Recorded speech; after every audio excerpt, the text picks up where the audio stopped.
membaca kitab Sulamut Taufik berarti kita akan mempelajari 3 ilmu sekaligus. Tauhid, fikih, sekaligus tasawuf. Ya, kenapa kita pilih kitab Sulamut Taufik? Pertama, memang kitab ini kita melihat pengarangnya. Yang mana yang mengarang kitab ini tidak lain adalah Al-Habib Al-Allamah Al-Wali As-Salih Al-Wari Al-Habib Abdullah bin Husin bin Tahir. Al-Habib Abdullah bin Husin bin Tahir disebutkan sini, Abdullah bin Husin bin Tahir Ba'alawi. Beliau yang menggabung ilmu syariat, ilmu hakikah, ilmu zahir, ilmu batin, minal awliya, bahkan min kibar awliya, bukan hanya minal awliya tapi min kibaril awliya, termasuk wali Allah yang besar, pernah mencontohkan kepada murid-muridnya. Di antara manusia itu yang Allah berikan kepadanya karamah. Tahu karamah? Yang dengan karamah yang diberikan oleh Allah SWT kepada salah satu hambanya, andai kata hamba tersebut mengatakan kepada gunung ini, bergeraklah, maka gunung itu akan bergerak. Maka di saat memberi contoh seperti itu, gunung yang ditunjuk oleh beliau untuk mencontohkan ternyata bergerak sungguhan. Dan Habib Abdullah mengatakan, nahnu mana'nik, kami tidak bermaksud untuk kamu bergerak, ini hanya contoh. Memberi contoh aja bisa bergerak, apalagi kalau sungguh. Ya, kita mau sungguh-sungguh pun tidak gerak-gerak. Pohon ayo gerak, tidak gerak-gerak. Ini hanya ngasih contoh. Kalau mengatakan kepada pohon bergerak sungguhan. Itu Habib Abdullah bin Husin bin Tahir. Al-Habib Abdullah bin Umar bin Yahya, murid beliau yang melazimi beliau, yang banyak mengambil ilmu dan manfaat dan pendidikan dari beliau, Habib Abdullah bin Husin bin Tahir. Beliau menceritakan tentang gurunya. Sifat gurunya ini kalau diceritakan panjang lebar, bagaimana sifat dan kedudukan gurunya. Yang intinya, Habib Abdullah bin Umar bin Yahya mengatakan, yang intinya tahalla bil munjiyat wa takhalla anil muhlikat. Tahalla bil munjiyat, beliau punya sifat, semua sifat yang terpuji. Apa sifat yang terpuji? Semuanya. Sifat yang terpuji, husnudzon kepada Allah, husnudzon kepada hamba-hamba Allah. Sifat terpuji al-ikhlas, sifat terpuji punya sifat muraqabah, selalu merasa dipantau oleh Allah Subhanahu, sifat muraqabah. Ya, sifat yang terpuji semangat dalam beribadah kepada Allah. Sifat terpuji tawadu kepada Allah, tawadu kepada hamba-hamba Allah. Sifat yang terpuji, ya, termasuk juga ya punya tahalla anil muhlikat, yang membersihkan diri beliau daripada seluruh sifat yang jelek. Tidak ada sifat sombong, tidak ada sifat bakhil, tidak ada sifat riya, tidak ada sifat su'udzon, tidak ada sifat marah, dendam kepada orang lain yang muslim, tidak ada. Jadi semua sifat yang baik, semua sifat yang jelek, sifat yang baik semuanya ada pada dirinya, sifat yang buruk semuanya lepas daripada dirinya. Dan kemudian diakhiri dengan perkataannya wa wasfuhu ihya wa ziyadah. Dan sifat beliau ini sifat yang semuanya sifat baik yang disebutkan dalam kitab Ihya Ulumuddin. Kitab besar, kitab ajib, kitab yang bisa merubah seseorang dari orang jahat menjadi orang baik. Kitab yang bisa merubah hati seseorang yang sakit menjadi sembuh. Sifat yang merubah seseorang yang sebelumnya ghaflah, lalai menjadi ingat kepada Allah Subhanahu wa taala. Ini kitab Ihya, barokah. Kalau ingin kita berubah dari sesuatu yang buruk menuju yang baik, baca kitab semua yang ada dalam kitab Ihya daripada sifat-sifat yang baik, cerita-cerita yang baik ada dalam diri Al-Habib Abdullah bin Husin bin Tahir. Wa ziyadah, katanya Habib Abdullah bin Umar bin Yahya, wa ziyadah, bahkan lebih daripada itu. Lebih daripada kitab Ihya. Ini kesimpulan ya, sifat dan kedudukan beliau Al-Habib Abdullah bin Husain bin Tahir Al-Habib Ali bin Muhammad Al-Habsyi Sahibul Maulid, beliau mengatakan tidak ada seorang pun yang bisa mencatat amal ibadah Al-Habib Abdullah bin Husain bin Tahir, karena luar biasanya ibadah beliau. Kenapa? Tidak pernah ada waktu yang kosong. Seluruh waktunya semuanya diisi dengan ibadah. Seluruh waktunya diisi dengan amal soleh. Beliau yang diceritakan kalau sedang makan, makannya bergantian dengan saudara kandungnya. Saudara kandungnya Habib Tahir, lebih tua, kakaknya Habib Tahir bin Husain bin Tahir, dan beliau Habib Abdullah bin Husain bin Tahir. Dan beliau kalau makan gantian dengan saudara kandungnya. Kenapa? Karena supaya ketika makan tidak terlewatkan satu ilmu, satu masalah ilmiah, tidak terlewatkan faedah yang bermanfaat. Jadi yang satu makan, yang satu membaca kitab.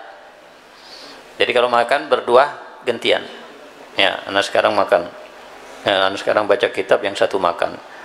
Ya, makna asyhadu an la ilaha illallah, beliau sedang makan, yang satu sedang baca kitab. Jadi yang makan mendengarkan ilmu. Jadi walaupun makan tapi mendengarkan ilmu.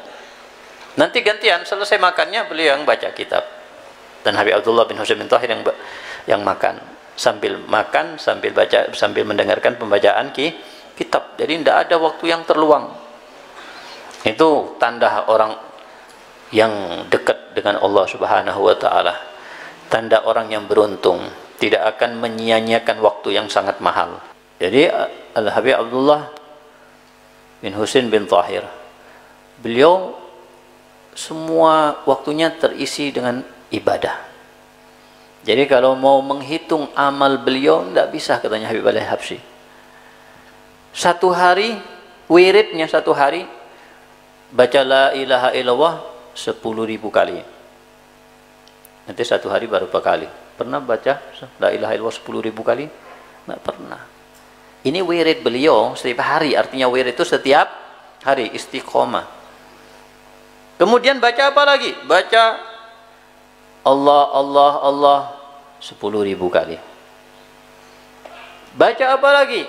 Baca salawat kepada Nabi 10.000 kali. Salawat kepada Nabi, kita sehari paling banyak kita 1.000 kali. 1.000 kali kita sehari baca, itu kayak sudah menjadi orang wali. Itu pun cuma sehari.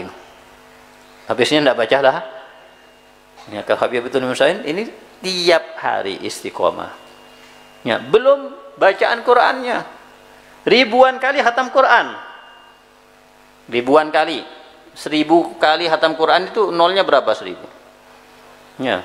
Jadi beliau ini sampai meninggal ribuan kali khatam Quran. 1.000 aja nolnya 3. Kita seumur hidup belum tentu ada nolnya. 1 kemudian 0, ya kan? Seumur hidup ini belum tentu. Beliau nolnya 3. Ya mirip-mirip sedikit dah, cuma beda nolnya aja kan. Nah, ini beliau khatam Qurannya Masya Allah. Murid beliau Al-Habib Abdullah bin Umar bin Yahya, murid beliau ini meneladani gurunya. Apa yang dilihat daripada gurunya, beliau teladani, beliau ikuti, beliau tiru. Itulah seorang santri. Seorang santri ini sebelum mendengarkan nasihat, mendengarkan ilmu daripada gurunya, terlebih dahulu dia seharusnya belajar dari apa yang dilihat dari akhlak dan sifat gurunya. Lihat guru-guru kalian gimana, tiru. Akhlak guru kalian seperti ini, tiru. Apa pernah guru kalian mengularkan kata-kata yang tidak pantas? Tiru. Apa pernah guru kalian mendolimi orang lain? Tiru. Bagaimana ya guru kalian tidak membuang-buang waktu?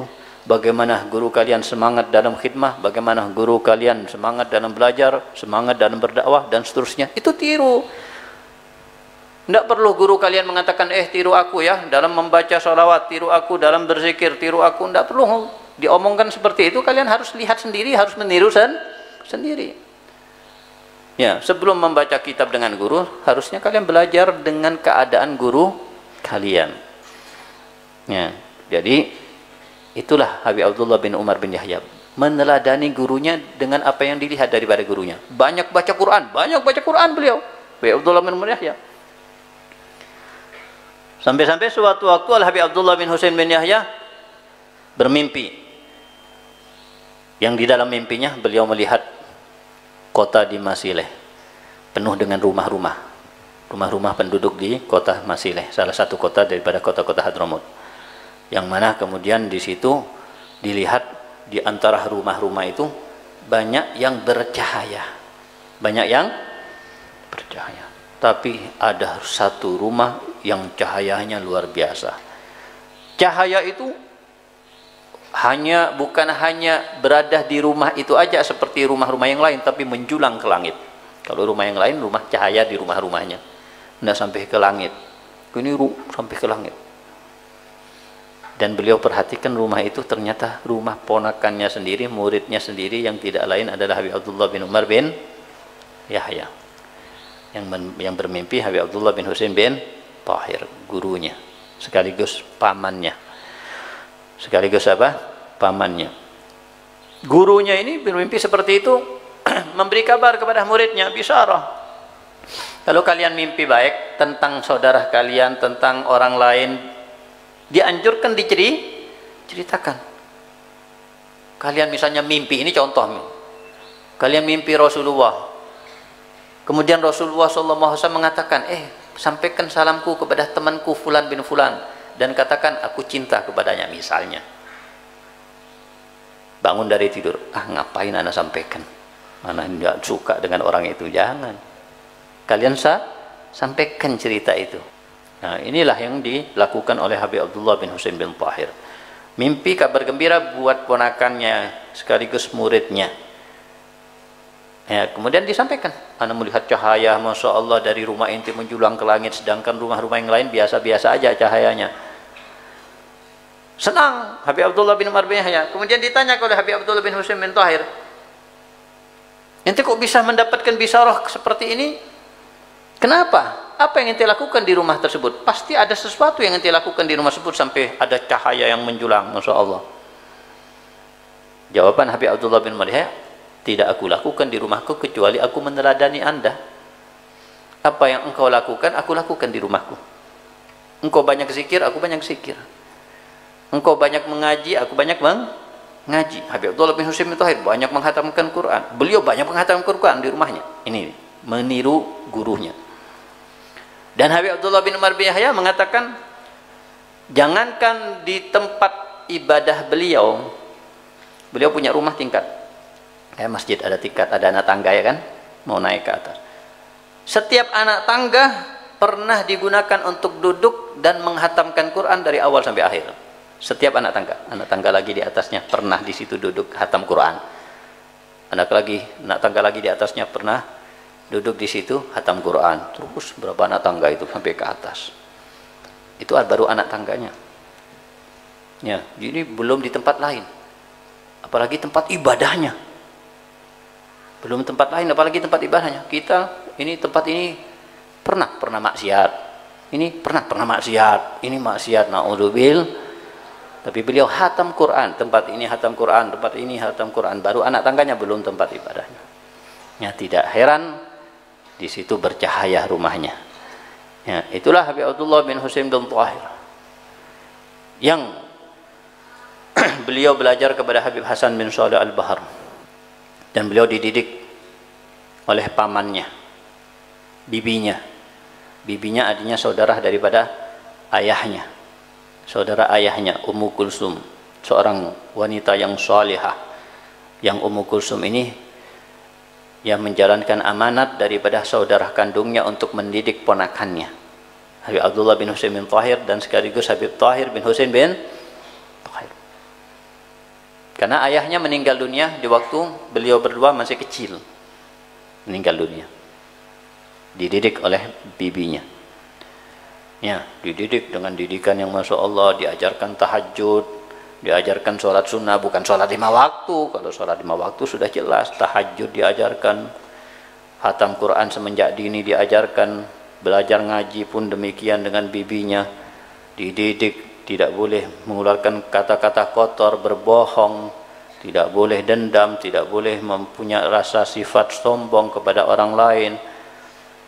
Sampai pernah bibinya ini mendapatkan Al-Habib Abdullah bin Husain bin Tahir masih kecil mengeluarkan kalimat tidak pantas diucapkan untuk anak kecil seusia dia, mengucapkan kata-kata yang tidak pantas diucapkan anak yang masih seusia beliau. Apa yang dilakukan oleh ibunya? Diambil siwak dan mulutnya dibuka, digosok dengan siwak dengan keras sampai berdarah.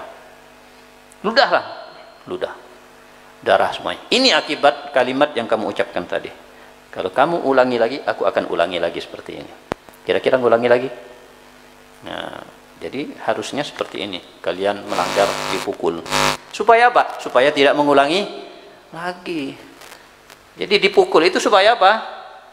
Supaya tidak mengulangi lagi. Supaya jelas, ya Allah sakit anak. Anak tidak mengulangi lagi anak. Kalau melanggar anak dipukul, pukulannya sakit ini. Bukan nanti dipukul karena melanggar, habis itu anak kepingin dipukul lagi, barokah anak mau melanggar lagi. Jangan, itu tidak barokah. Barokah itu ya, yang lain, bukan barokah dengan melanggar ya. Nah itu Habib Abdullah bin Husain bin Tahir. Istiqat beliau kepada gurunya, Masya Allah. Pernah gurunya beliau Habib Hasan bin Suad Al-Bahar datang ke rumahnya, ke rumah santrinya. Senang apa enggak? Guru datang ke rumah santrinya, ya senang. Siapa yang enggak senang? Mana tidak senang Ustaz? Itu berarti bukan ahlul ilm. Kalau didatangi gurunya tidak senang, berarti bukan orang berilmu. Pasti senang, bahagia ketika didatangi gurunya. Habib Abdullah bin Husain bin Tahir bahagia luar biasa. Suatu waktu ketika masih di rumahnya Habib Abdullah bin Husain bin Tahir, Habib Hasan bin Suad Al-Bahar minta untuk pergi ke hammam. Akhirnya beliau masuk hammam. Di hammam itu ada kelompen, beliau pakai kelompen itu, beliau pakai, tapi tidak izin dulu kepada sahibul bed. Beliau pakai, keluar dari hammam, selesai hajat beliau sampaikan kepada muridnya dan mengatakan, ya fulan, tadi ana pakai sandal, pakai kelompen antum, ana minta ridhonya, ana minta izinnya. Nih bagaimana waroknya, bagaimana gurunya hati-hatinya, cuma pakai kelompen sebentar tok ke hammam, tapi takut kalau tidak minta ridho. Padahal muridnya sendiri, kira-kira ridho apa enggak muridnya? Ya pasti kira-kira, bukan kira-kira, pasti ridho muridnya, cuma dipakai ke hammam. Diambil pun tidak apa-apa, bawa pulang ridho. Betul apa enggak? Ini tapi tidak mau seperti itu. Kalau kita kan ada permen nganggur di kasur teman kita, ridho insya Allah, buka makan. Kalau beliau tidak seperti itu, padahal insya Allah pasti ridho. Bahkan ketika dikasih tahu seperti itu, ana minta ridhonya, ana minta izin, minta maafnya, minta ridhonya. Apa yang dilakukan oleh Abdullah bin Husain bin Tahir? Kelompen yang dipakai itu langsung dibersihkan, diambil, ditutupi kain ridak beliau dan diletakkan di lemari khusus, dikunci, tidak boleh ada yang buka, dimuliakan. Karena apa? Karena sandal itu pernah dipakai oleh gurunya, kelompen itu pernah dipakai oleh gurunya. Bukan seperti kita kan, kita sandal kita dipakai guru kita, ya tetap aja berada di hammam, ya kan. Dia menghormati gurunya sampai seperti itu. Ya, dengan itu mereka jadi orang besar. Dengan adab seperti itu mereka jadi orang wali, menjadi orang yang tinggi kedudukannya di sisi Allah. Adab seperti itu kan tidak ada sekarang. Adab mereka seperti itu. Dan itulah Habib Abdullah bin Husain bin Tahir adabnya dengan saudara kandungnya Habib Tahir. Jadi kalau Habib Tahir ini berada di loteng, berada di bawah gurunya, abangnya, kakak kandungnya Habib Tahir, Habib Abdullah bin Husain bin Tahir tidak mau naik. Jadi kalau ada Habib Tahir di bawah di masjid, Habib Abdullah bin Husain bin Tahir tidak mau naik ke atas. Di loteng, ya Hadramut kan rumahnya loteng-loteng semuanya kan. Jadi kalau ada Habib Tahir di bawah, adiknya tidak mau naik ke atas. Kalau keluar dari rumah kakaknya, kakak kandungnya, beliau mundur, tidak mau belakangi, jalannya tidak mau belakangi. Dan kalau berjalan berdua pasti di belakangnya, tidak mau berduaan di sampingnya. Itu dari adabnya. Ya, padahal itu kakak kandung, belum orang tua. Orang tuanya sudah meninggal duluan, masih kecil. Ya, bagaimana adabnya dengan orang tuanya? Bagaimana adabnya dengan gurunya? Pasti lebih dari itu. Ya, ini adab yang sekarang sedikit yang mengamalkan adab-adab seperti ini. Ya, sampai tidak mau naik pesawat karena kalau berarti di pesawat begitulah yang dilakukan oleh Imam Malik Sahibul Mazhab. Kenapa tidak mau menaiki kuda kendaraan di Madinah? Bagaimana anak bisa menunggangi kendaraan kuda sedangkan di bawah tanah yang anak tunggangi kuda itu, di tanah tersebut ada makam siapa? Ada jasad Nabi Muhammad SAW. Ya, pernah Habib Zain bin Ibrahim Semit kedatangan tamu. Yang tamu itu berasal dari asalnya berasal dari Soviet, dari Uzbekistan. Syekh Zakaria namanya. Masya Allah, Syekh Zakaria ini Masya Allah luar biasa.